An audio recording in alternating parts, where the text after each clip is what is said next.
Drake has once again shocked the world after being exposed for hiding a second child. And this time, he's confirmed it himself. The revelation came during a late-night live stream where the Toronto superstar addressed swirling rumors that had been circulating for weeks. In a candid moment, Drake admitted, "Yeah, I got another son. I kept it private, but it's true." The confession immediately set social media ablaze, with fans and critics alike stunned that Drake, already called out in the past for concealing his first child, Adonis, was caught repeating history. Within minutes, hashtags like #Drake's second child and #hidden baby were trending as users debated whether the rapper had learned nothing from his previous scandal. Drake just had an entire family courtroom in Toronto shut down. Nobody allowed inside, not even the sketch artist. Total lockdown. And this comes right after Kendrick Lamar exposed him on Meet the Grams, rapping that Drake's been hiding a secret daughter from the world. Think about it. Family court, doors locked, media banned. What else would you be hiding that deep? So tell me, was Kendrick telling the truth? According to insiders, Drake's decision to keep his second child a secret was driven by fear of public scrutiny and the relentless spotlight. But fans aren't buying it. Many are accusing him of once again hiding behind excuses while presenting himself as a family man in his music. Even more shocking, some reports claim the mother of the child was prepared to go public herself before Drake stepped in to confirm the truth. With his reputation already battered by ongoing feuds with Kendrick Lamar and recent public meltdowns, this latest revelation is yet another blow to Drake's image. First up is courtside Karen, who seems to spend more time in a courtroom than anywhere else. He's right back in front of a judge, but this time for reasons far removed from the original case that sparked all the attention. After news spread about Aubrey allegedly petitioning to legally switch his name to Lori, new discussions exploded across social media. Things escalated further once footage from David Lewis' wall surfaced, showing Drake attempting to move quietly through family court while trying not to be noticed. Now, this situation has nothing to do with the family or child that Pusha T famously forced him to acknowledge years ago. Instead, it points towards something different, something still shrouded in mystery. At one point, Drake was hiding the fact that he had a son. He was exposed back in 2018 for having a son and the fact that he was hiding his son. And it sounded like Kendrick was making it seem as though Drake was doing this again with another child, a daughter. He says in the song, "Don't have a kid to hide again." Later, it sounds like he was claiming that he had the secret daughter as he was singing directly to this child saying, "Dear baby girl, I'm sorry that your father not active inside your world." What appears clear, though, is that Drake is entering a sequel-sized legal drama. Law is back in full swing, exposing how quickly he distances himself from family ties he doesn't want to publicly embrace. And with new details emerging, the narrative grows worse. Reports from Drake Kelly suggest he has no intentions of stepping up, continuing instead to sidestep accountability. This follows a long pattern of dodging responsibility whenever personal matters come under public scrutiny, creating yet another storm surrounding his name and image. He sits down quietly in court, but the optics tell a bigger story. What's being revealed now is less about the legal process itself and more about the signals it sends. To anyone paying attention, it looks like a clear indicator that Drake knows he's in serious trouble. Instead of directly confronting the mounting issues, he appears to be maneuvering, trying to redirect the spotlight and drown out negative attention with distractions that only add to the noise.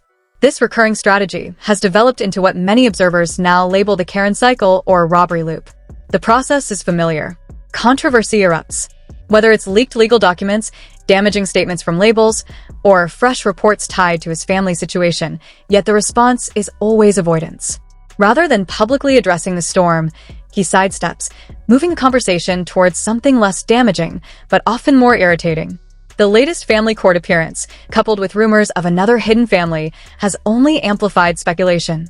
Instead of offering clarity, he continues down the same cycle, treating negative headlines as background noise while focusing on creating surface-level engagement. This refusal to face the core issues head-on has fans and critics alike questioning how long the cycle can actually last. Instead of allowing the truth to surface naturally, he leaned on distraction tactics, hoping the noise would bury the reality.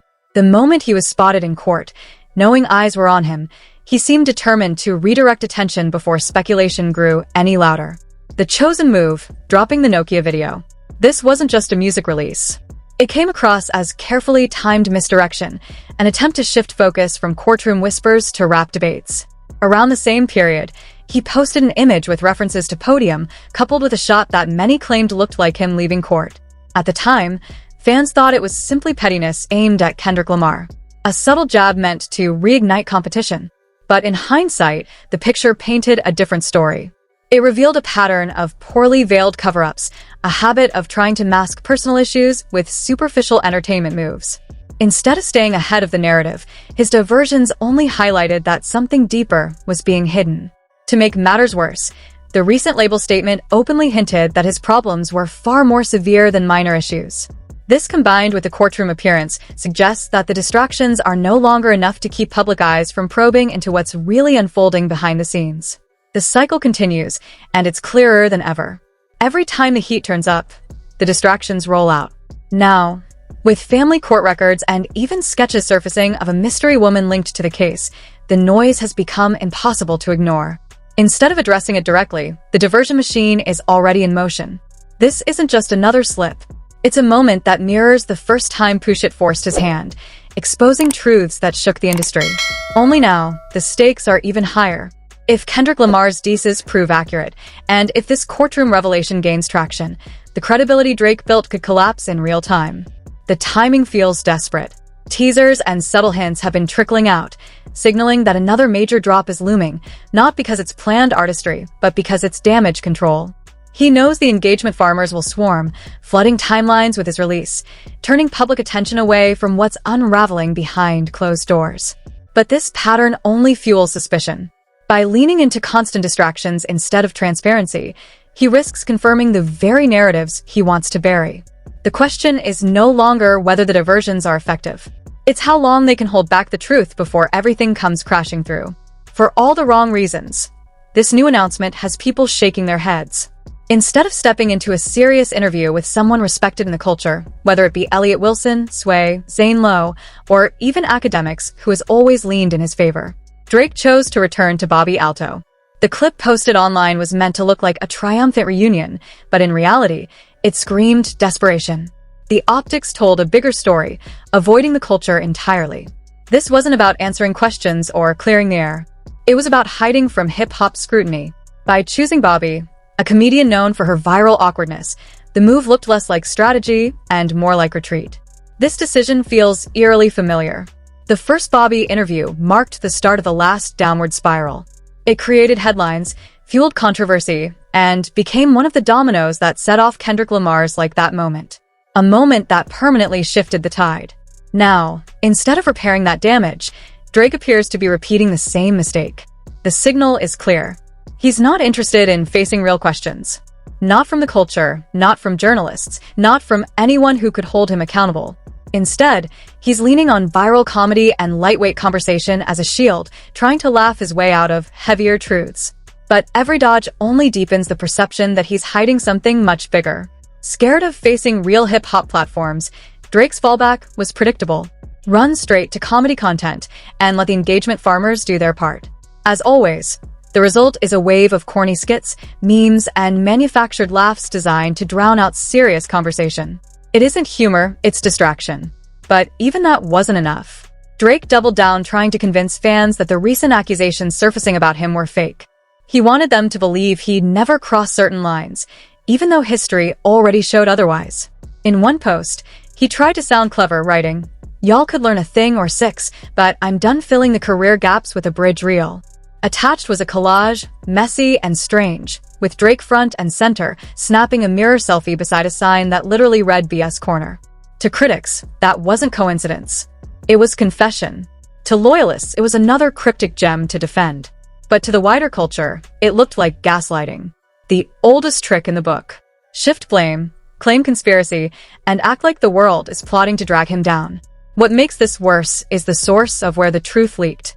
It didn't come from a rival rapper or media outlet with an agenda. It came from someone ordinary, someone uninvolved in hip-hop beef who had no reason to fabricate anything. That fact alone makes the denials look weaker, the cover-up more transparent, and the spiral harder to ignore. But before we even get to that final question of truth or lies, we have to acknowledge just how wild this entire saga has already become. Drake isn't just facing rap beef anymore.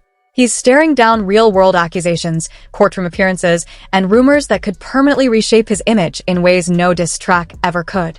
The stakes are higher than music.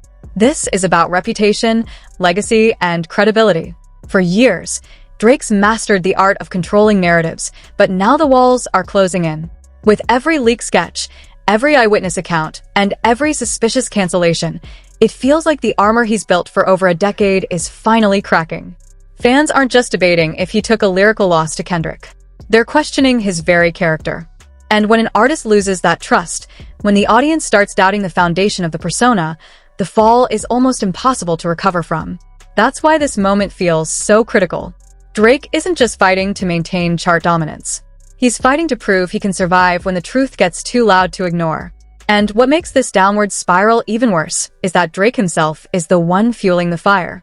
Instead of calming the storm, he keeps tossing gasoline on the flames with cryptic posts, strange captions, and suspicious distractions. Every move feels less like confidence and more like desperation. It's almost as if he's scrambling to confuse his fans into forgetting what's really happening. But the strategy is starting to backfire in real time. The memes, the jokes, and the nonstop online clowning are spreading faster than any new music he's dropped this year. What was once his strongest weapon controlling the narrative has flipped into his biggest weakness. And the harder he tries to bury the truth, the more people believe there's something serious being hidden behind the smoke. In hip-hop, perception is everything. Once the streets decide you're covering something up, no chart placements or streaming tricks can save your reputation. The conversations have shifted from his music to his personal battles. And that is the one space Drake can't control. So now the question isn't just about what's happening in court. It's about how long he can keep juggling these distractions before the whole act collapses. Every post, every move, every stage distraction is being dissected like never before. And the clock on this storyline is ticking louder with each passing day. And he was simply there to cover the courts, pointing out how the secrecy around Drake's hearings seemed unusual, even suspicious. The wildest part, he barely even knew who Drake was, referring to him casually as the singer. That made it even clearer this wasn't some industry setup. It was just raw reporting from someone outside the culture. From those sketches showing Drake entering the courtroom to the timeline of him canceling appearances and scrambling at the last minute, the pattern is undeniable. Every move adds more weight to the speculation, and no amount of distractions can erase what's right in front of us. Drake can run, deny, and flood timelines with gimmicks, but the truth always resurfaces. And with every new piece of evidence, it feels less like rumor and more like a countdown until he has no choice but to face it. If Kendrick's Meet the Grams lines land true, it could mark the biggest fall from grace the genre has ever witnessed. So now it's on you. What do you think about Drake's courtroom antics, his endless deflections, and the way he's trying to spin the story? Drop your thoughts in the comments below. And if you made it this far, don't forget to hit that like button, subscribe, and check out the next video on your